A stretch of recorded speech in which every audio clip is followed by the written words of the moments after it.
अब इसमें हमें भक्ति में बाधक क्या क्या चीजें हैं? भक्ति में बाधक है हमें लोग दूसरों को देखम देखा विवाह पर खर्च करते हैं। जिसके 2 पुत्रियां होगी उसकी नींद हराम हो जाती है जब वो युवा होने लगती हैं इनके विवाह के लिए। इसमें कुछ एक तो ऐसे लोग हैं कि कई कई लाख रुपए विवाह में खर्च कर देते हैं, तो वो टेंशन उनको भक्ति नहीं करने देती। फिर कोठी बनाने की होड़, लंबी कार लेने की होड़, तो ये इस ज्ञान से ये मन के जो फैलाव है ये कम हो जाएगा, ये खत्म हो जाएगा, इच्छाएं समाप्त हो जाएंगी। और बेटी का विवाह, बेटों का विवाह हमने बहुत सिंपल वे से करना चाहिए। पुण्यात्माओं, यदि आपने इस मार्ग पर सफल होना है, दास के एक एक वचन पर लक्ष्मण रेखा समझ के आपने कार्य करना पड़ेगा। और फिर आप पार ना हो, गारंटी देता दास लिखवा के ले लो मुझसे, इतना आसानी से पार।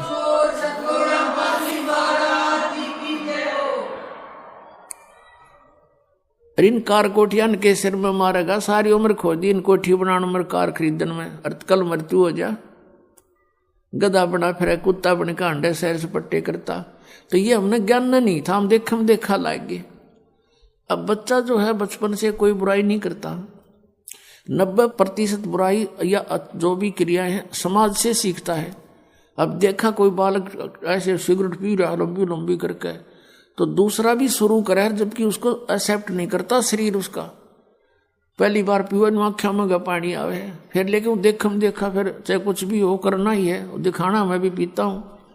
तो ये बकवादें छूट जाएंगी। हम सबसे पहले सब बुराई हटानी पड़ेंगी, फिर वो टेंशन खत्म हो जाएगी। जैसे मजदूर है बेचारा, अब वो काम कर रहा है, अब उसको टेंशन है कि 2 बेटियां ब्यानी हैं, कैसे करूंगा, उससे ये लाना है, उससे ये लाना, ऐसे करूंगा, कहाँ से पैसे लो।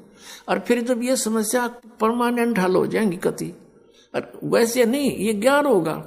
जैसे आप किसी से दहेज लेते हो, तो वो दहेज कोई वैसे थोड़ा ही है, उसका पैसा आपके ऊपर ऋण हो गया, अगले जन्म में मन मानो उसका गधा बनकर देना पड़ेगा आपने।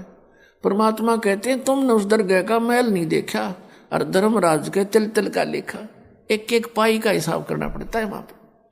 तो हम क्यों सिर में दर्द करें? 2 रोटी खानी, 2 कपड़े चाहिए, सारे साल में कुर्ते पजामे, बस काम चल जाए। तो इस प्रकार हमने इतना नॉर्मल होना पड़ेगा, ऊंच विचार रखा, भगवान में श्रद्धा बढ़ाए रखकर, फिर भी किसी वस्तु की आपको आवश्यकता होगी, भगवान दूर नहीं। जैसे कल आपको कथा सुनाई थी कि परमात्मा अनंत कोट ब्रह्मांड के स्वामी एक झोपड़ी में बैठ के और 120 वर्ष बिता के चले गए, 120 वर्ष, और कपड़ा बुनते थे अपने हाथ से, और उससे जो मेहनताना आता था उससे अपने परिवार का पोषण करते थे। परिवार उनका अपना कैसा था?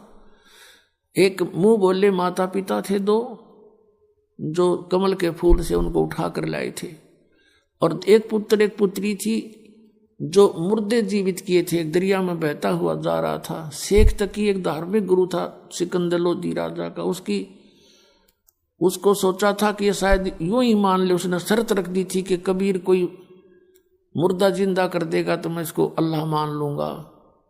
परमात्मा ने सोचा था यदि एक शेख तकी पूरे मुसलमान धर्म का वो हेड था भारतवर्ष का, कि यदि इसकी बुद्धि ठिकाने आ गई तो सब मुसलमानों को कह देगा तुम भक्ति कर लो और इनके पास बढ़िया मार्ग है, ये परमात्मा आए हैं।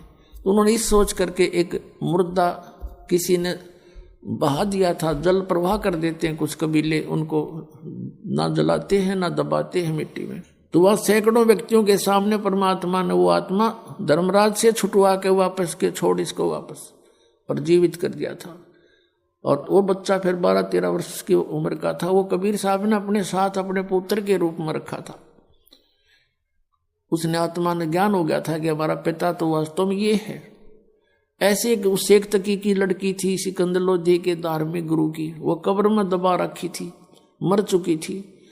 उसको फिर उसने दूसरी शर्त ये रख दी कि मेरी लड़की ने जीवित कर दे तो मैं मान लूं। वो लड़का तो सदमे में था, वो तो जीवित ही था, वैसे ही तुक्का लग गया इसका, जब जानो मेरी पुत्री जो काफी दिनों से कब्र में दबी पड़ी है इसको जीवित कर दे।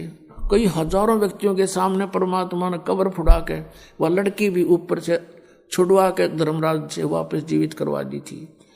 जब वो बेटी सामने आके खड़ी हुई, परमपिता ने कहा जा बेटी तेरे पिता के साथ, शेख तकी के साथ। उस लड़की ने 1.5 घंटा प्रवचन किए थे कि ये जनता वालों ये परमात्मा आए हैं। मेरी तो तैयारी हो गई थी पशु बनने की, ये वहां से छुड़वा के लाए हैं मुझे और जीवित किया, तुम भी आ जाओ शरण में। तो उस बेटी ने कह दिया था मेरे को तो अपना पिता मिल गया जिसकी मुझे खोज थी, वो अपने उस संसारिक पिता के साथ नहीं गई थी। तो ये 2 बालक थे, वो भी 12-13 साल की आयु की थी लड़की, और 2 माता पिता थे। तो उस परिवार का पोषण करके इसलिए दिखाया कि तुम ऐसे रहो यदि तुमने सतलोक जाना है, और यहाँ काल की भांग पीनी है तो फिर यहीं रह जाओगे, तुम्हारा नशा उतरे को नहीं। मान बढ़ाई जमपुर जाई, तुम होए रहो दास समदासा। मान बढ़ाई में रहोगे तो काल के लोक में रहोगे। मान बढ़ाई छोड़ के परमात्मा में श्रद्धा बढ़ा के ज्ञान को आधार बनाकर इस सफर को तुम तय करो, बहुत आसानी से सफर तय होगा आपका, और परमात्मा बहुत सहज मिलेगा।